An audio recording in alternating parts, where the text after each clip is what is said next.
এ আস্তে পুরোটা না শুনে তো পিক আপ কোন কিনলি মিয়া?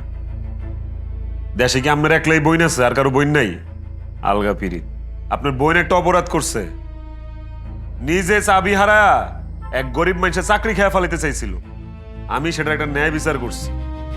গেরিটা দইরা একটা গলা ধাক্কা খাওয়া ঘরের মধ্যে ঢুকাই দিছে। ভালো করছি না?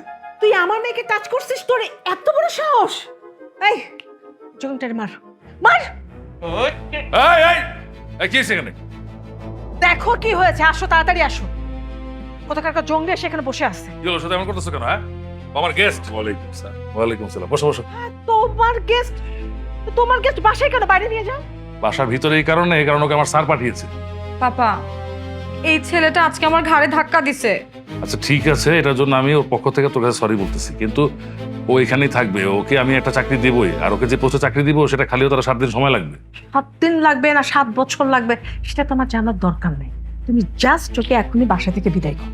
আমি যেটা বলেছি সেটাই, ও এখানেই থাকবে 7 দিন, এই বাসাতেই থাকবে ও। আর তোমরা যদি ওকে জোর করে বের করে দাও তাহলে একটা কথা মনে রাখো, আমার এই সমস্ত বাড়িঘর সহায় সম্পত্তি আমি কিন্তু ট্রাস্টে দিয়ে দেবো।